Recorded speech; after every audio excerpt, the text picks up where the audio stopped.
শিক্ষার্থীবৃন্দ, কেমন আছো তোমরা? আশা করি বাড়িতে মা বাবার সঙ্গে ভালোই আছো। এই করোনাকালীন সময়ে তোমরা মা বাবার সঙ্গে ঘরেই আছো এবং নিরাপদে আছো, এবং কিছুক্ষণ পর পর স্বাস্থ্যবিধি মেনে হাত ধুচ্ছ এবং তোমাদের লেখাপড়ায় মনোনিবেশ করছো। এই এতদিন ধরে তোমাদের স্কুল বন্ধ, তোমাদের সঙ্গে আমাদের দেখা হচ্ছে না, তাই তো এই অনলাইন ক্লাসের ব্যবস্থা। এই অনলাইন ক্লাসে খাগড়াছড়ি সরকারি প্রাথমিক বিদ্যালয় অনলাইন স্কুল থেকে আমি আজ এসেছি তোমাদের তৃতীয় শ্রেণীর শিক্ষার্থীদের জন্য। তো তৃতীয় শ্রেণীর শিক্ষার্থীরা, তোমরা বই খাতা নিয়ে আমার সামনে বসে পড়ো। তো এই করোনাকালীন সময়ে আমরা আশা করছিলাম দেশে সংক্রমণের হার আস্তে আস্তে কমে আসছিল এবং আমরা আগামী কিছুদিনের মধ্যে স্কুল খুলতে পারবো। বাংলাদেশ সরকার, আমাদের ঊর্ধ্বতন কর্তৃপক্ষ সবাই মনে করছিলেন স্কুল খুলে দেওয়া হবে। তো এখন যে অবস্থা, আবার সংক্রমণের হার বেড়ে যাচ্ছে, সেজন্য আমাদের সিদ্ধান্তে কি আসে এখনো বলা যাচ্ছে না। তোমরা তাই এই অনলাইন ক্লাসগুলোকে মনোযোগ দিয়ে দেখার চেষ্টা করবে। এছাড়াও সংসদ টেলিভিশন এবং বাংলা FM রেডিওতে অনুষ্ঠানগুলো, আমাদের পাঠগুলো, বিভিন্ন শিক্ষকের পাঠগুলো দেখার চেষ্টা করবে। তো আসো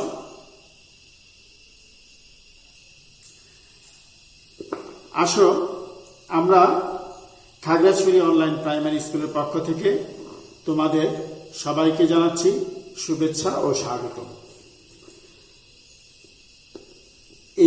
এর মধ্যে তোমরা সবাই আমাকে চিনে ফেলেছ। আমার পরিচয় দিচ্ছি, আমি ইকবাল আহমদ, প্রধান শিক্ষক, APBN মডেল সরকারি প্রাথমিক বিদ্যালয়, মহালছড়ি। তো গত পাঠে আমরা কি পড়েছিলাম? এসো আমরা কিছু ছবি দেখি এবং এগুলো আলোচনা করি। তোমাদের মনে আছে আমরা পৃথিবীর মানচিত্র নিয়ে আলোচনা করেছিলাম। এটা কি? এটা পৃথিবীর মানচিত্র। এই মানচিত্রের মধ্যে আমরা কি কি দেখতে পাই? মানচিত্রে বিভিন্ন দেশ সম্পর্কে বলা হয়েছে। এখানে দেখো, এটা হলো এশিয়া, এটা ইউরোপ। মনে আছে তোমাদের? এশিয়া, ইউরোপ, আফ্রিকা, উত্তর আমেরিকা, দক্ষিণ আমেরিকা, অ্যান্টার্কটিকা, অস্ট্রেলিয়া। এই হলো 7টি মহাদেশ এই পৃথিবীর মানচিত্রের মধ্যে। আমরা বলেছিলাম, আমরা জেনেছি এর মধ্যে আমরা কোথায় বাস করি? এশিয়ার মধ্যে বাস করি। তো আসো আমরা একটা এশিয়ার মানচিত্র দেখি।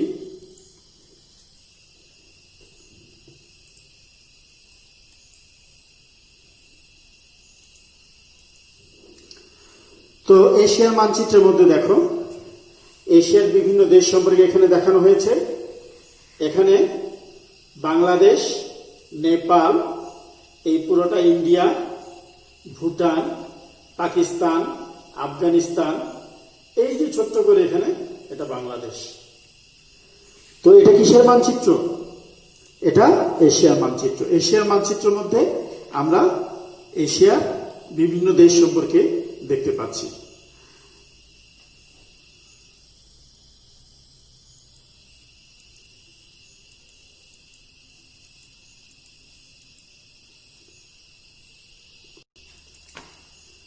এসো আমরা আরো কিছু ছবি দেখি এবং আলোচনা করি। এটা কিসের মানচিত্র? এটা বাংলাদেশের মানচিত্র। বাংলাদেশের প্রশাসনিক বা রাজনৈতিক মানচিত্র। এখানে দেখো বিভিন্ন বিভাগ সম্পর্কে দেওয়া আছে। এই যে এটা হলো চট্টগ্রাম বিভাগ, এটা ঢাকা বিভাগ, এটা সিলেট বিভাগ, এটা বরিশাল বিভাগ, এটা খুলনা বিভাগ, এটা রাজশাহী বিভাগ, এটা রংপুর বিভাগ, এটা ময়মনসিংহ বিভাগ। তো আমরা দুই ধরনের মানচিত্র, বাংলাদেশের রাজনৈতিক মানচিত্র সম্পর্কে গতবার জেনেছি। আরেকটা মানচিত্র আছে দেখো, বাংলাদেশের প্রাকৃতিক মানচিত্র। এই প্রাকৃতিক মানচিত্রের মধ্যে কি কি দেখানো হয়েছে দেখো, নদী, এই যে বিভিন্ন রং, এই যে এই রঙের মাটি, এইগুলি দিয়ে পাহাড় বোঝানো হয়েছে। এই যে দেখো, এদিকে পাহাড়, এদিকে পাহাড়, এটা ভূমির উপরে, প্রকৃতির উপরে। এই যে এটা সুন্দরবন, এটা সুন্দরবন এরিয়া। আর এই যে এটা হলো নদী, এগুলো হলো নদী। এই যে এদিক থেকে ব্রহ্মপুত্র, এদিক থেকে যমুনা, যমুনা এবং ব্রহ্মপুত্র একসাথে হয়ে এখানে আবার পদ্মার সঙ্গে মিলিত হয়েছে, পদ্মার সঙ্গে মিলিত হয়ে মেঘনা নাম ধারণ করে এখানে এসে বঙ্গোপসাগরে পড়ছে। আবার এদিকে আছে কর্ণফুলী নদী। তো যাই হোক, এই বিভিন্ন নদ নদী এবং ভূপ্রকৃতির উপরে যে মানচিত্র, সেটাই হলো বাংলাদেশের প্রাকৃতিক মানচিত্র। আমরা আজকে প্রাকৃতিক মানচিত্র নিয়ে পড়ব। তো পাঠের শিরোনাম ছিল আজকে আমাদের, দেখো, বাংলাদেশের বিশ্ব পরিচয় তৃতীয় শ্রেণী, অধ্যায় 9, পৃষ্ঠা 52 এবং 53।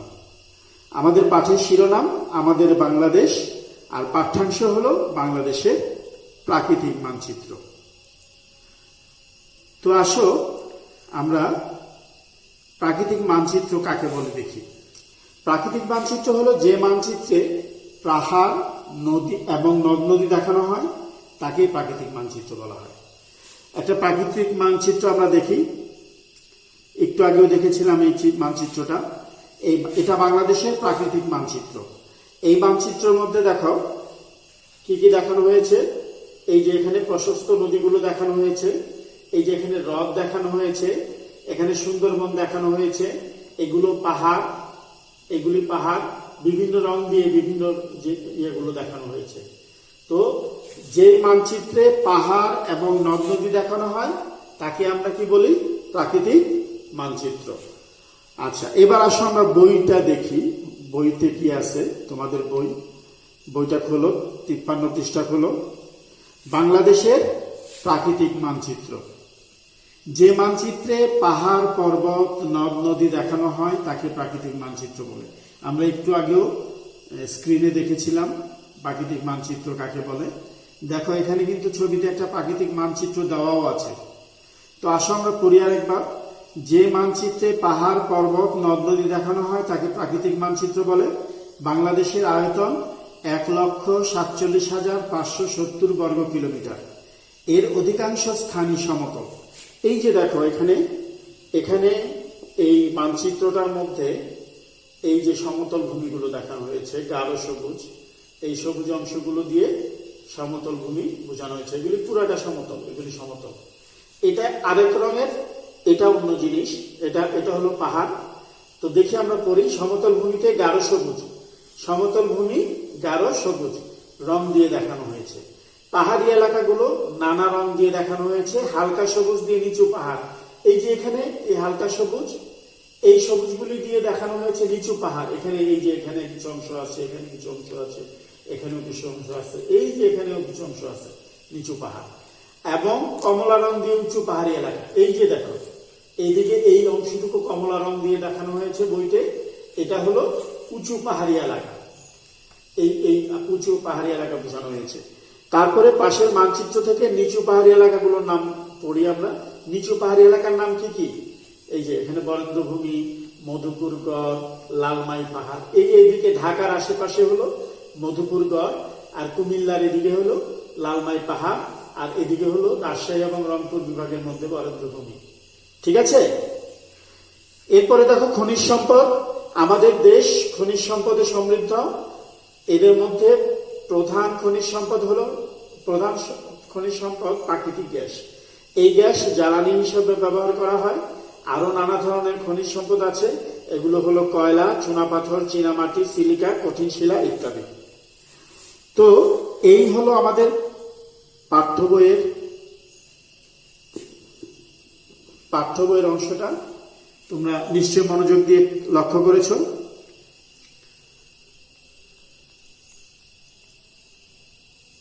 দেখো একটা ভৌগোলিক মানচিত্র দেখলাম আমরা এখানে।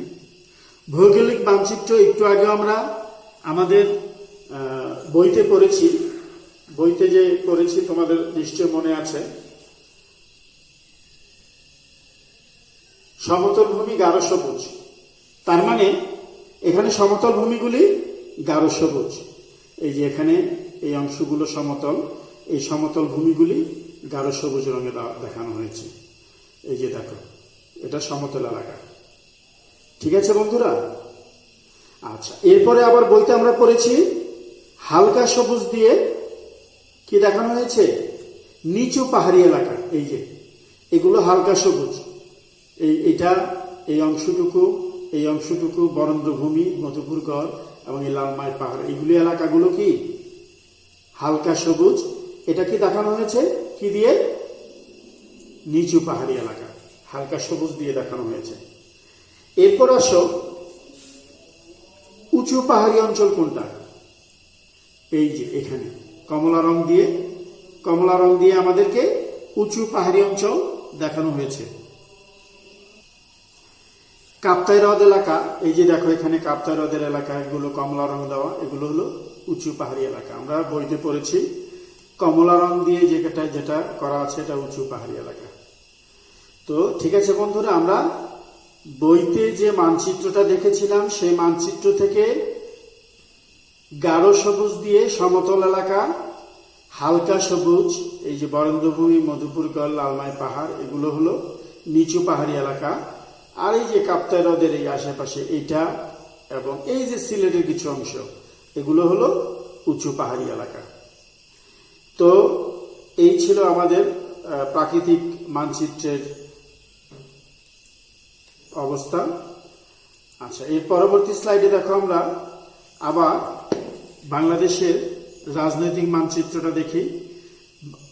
আমরা আগের ক্লাসে দেখেছিলাম, এখানে দেখো 8টা বিভাগ দেওয়া আছে। এটা হলো উত্তর, এটা দক্ষিণ, এটা পূর্ব, এটা পশ্চিম। তো এই যে দেখো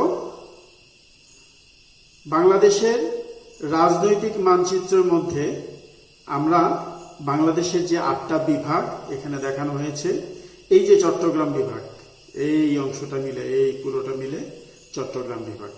আর এটা হলো সিলেট বিভাগ, এটা ঢাকা বিভাগ, এটা ময়মনসিংহ বিভাগ, এটা খুলনা বিভাগ, এই যে বরিশাল বিভাগ, এই যে এইটুকু অংশ নিয়ে বরিশাল বিভাগ। তারপরে এটা হলো রাজশাহী বিভাগ, এটা রংপুর বিভাগ। এই ছিল বাংলাদেশের রাজনৈতিক মানচিত্র। আবার আমরা প্রাকৃতিক মানচিত্রের মধ্যে দেখি, এখানে কিন্তু বিভাগগুলো নাই। এখানে কি কি আছে? এখানে আছে বাংলাদেশের ভূমিগুলোর প্রতিরূপ। আমরা একটু আগেই পড়েছি, এখানে বাংলাদেশের মানচিত্রের মধ্যে যেগুলো গাঢ় সবুজ এই অংশগুলো, এই পুরা বেশিরভাগ কিন্তু আমাদের সমতল ভূমি। এই যে এই পুরো অংশটুকুই আমাদের সমতল ভূমি। এরপরে আছে কি সামান্য নিচু পাহাড়। এই নিচু পাহাড় এলাকা হলো এই মধুপুরগড়, এই যে ঢাকা বিভাগের কিছু অংশ, এই যে ঢাকা বিভাগ, এটা ঢাকা বিভাগ। এই যে সিলেট বিভাগ, এই সিলেট বিভাগের কিছু অংশ এবং চট্টগ্রাম বিভাগের বেশিরভাগ অংশ উঁচু পাহাড়ি এলাকা, আমরা বইতে পড়েছি। আর এখানে দেখো রাজশাহী বিভাগের কিছু অংশ এবং রংপুরের কিছু অংশ পড়েছে। এই যে এখান থেকে রংপুর, এই রংপুরের কিছু অংশ, রাজশাহীর কিছু অংশ এবং ঢাকা, এই তিনটার হলো নিচু পাহাড়ি এলাকা। এই যেখানে ময়মনসিংহ কিছুটা আছে, ময়মনসিংহ ইয়ের মধ্যে অল্প অল্প করে আছে। তো যাই হোক, বেশিরভাগ হলো ঢাকা, রাজশাহী এবং রংপুরের মধ্যে। আর চট্টগ্রামের মধ্যে এবং সিলেটের মধ্যে হলো উঁচু পাহাড়ি অঞ্চল। এটা হলো বাংলাদেশের প্রাকৃতিক মানচিত্র। তো আমরা দুটোটা মানচিত্র পাশাপাশি রেখে বিভাগীয় জিনিসগুলো চিহ্নিত করতে পারলাম, তাই না? উঁচু পাহাড়ি এলাকা আছে কোথায়? চট্টগ্রাম এবং সিলেটের কিছু অংশে। এই যে সিলেটের এই অংশ আর এখানে এই অংশ। তো আর এটা হলো চট্টগ্রাম, চট্টগ্রামের বেশিরভাগ অংশই কি উঁচু পাহাড়ি অঞ্চল।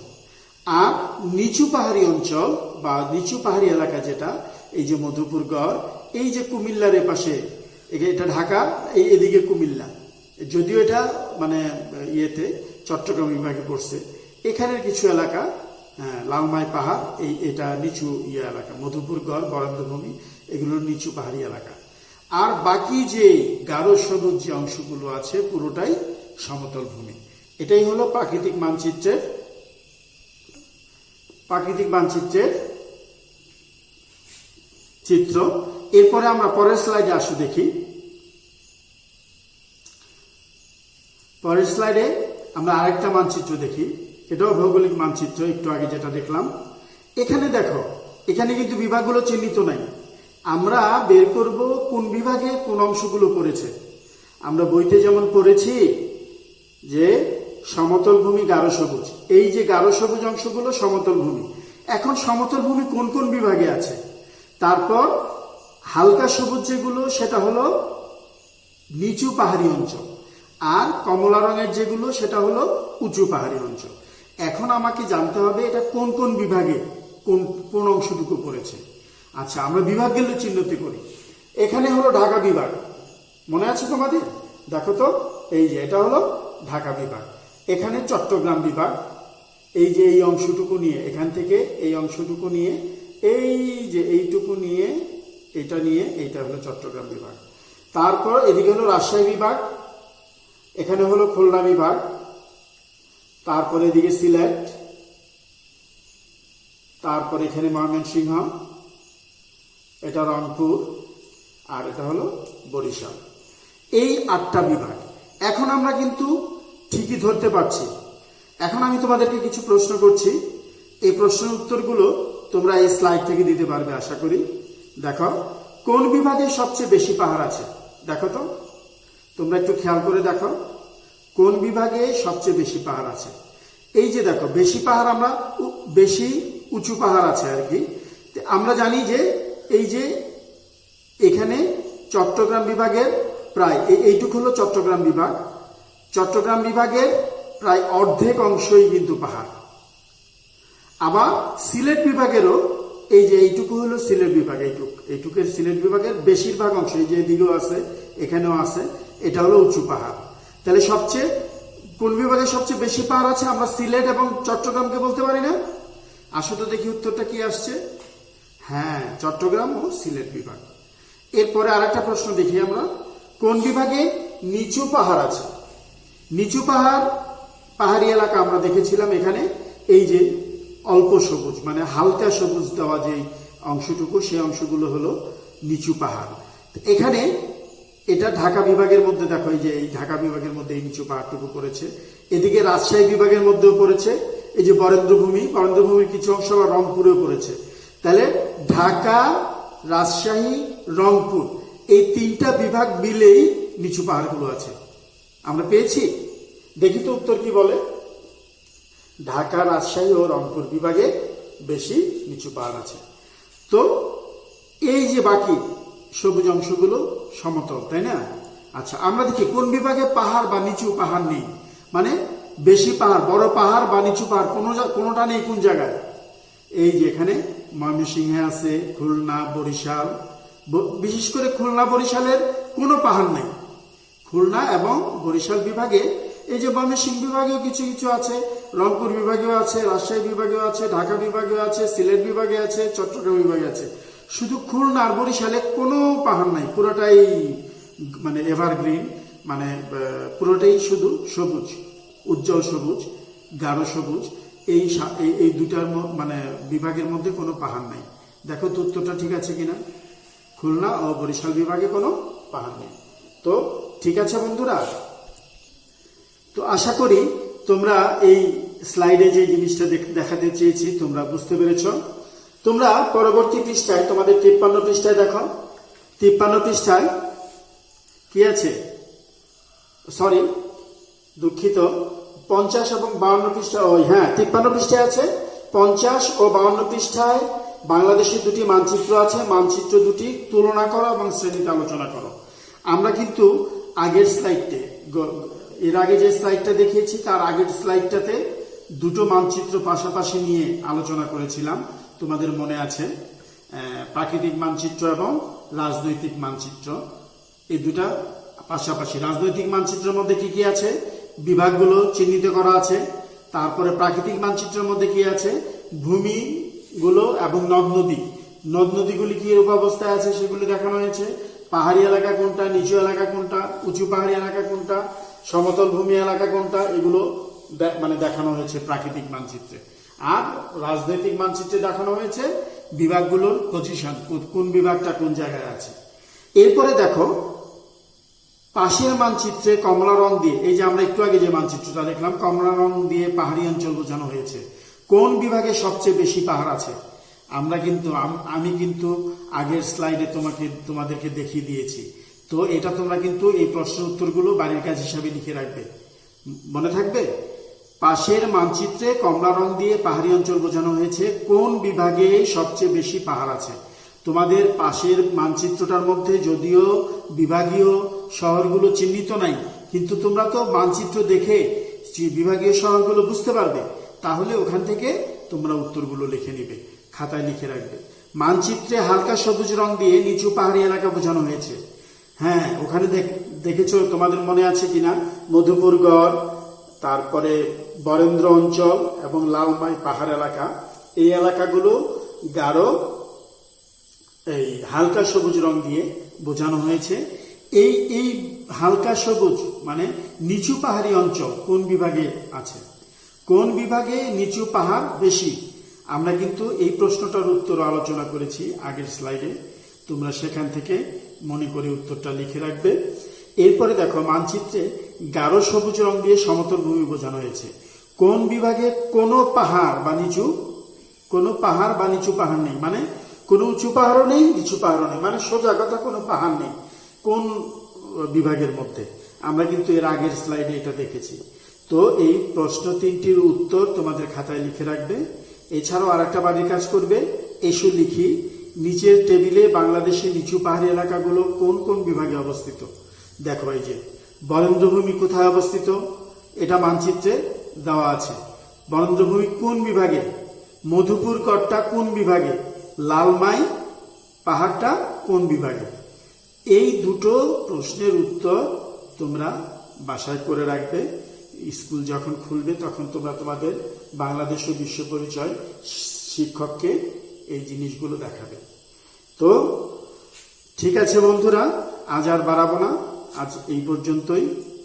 আমরা এই আজকের পাঠে যা যা পড়েছি সেগুলো আবার বইতে মনোযোগ দিয়ে পড়ব এবং তোমরা বাসায় নিজেরা একবার পড়ে নেবে এবং যে প্রশ্নের উত্তরগুলো দিয়েছি সেগুলো করে রাখবে।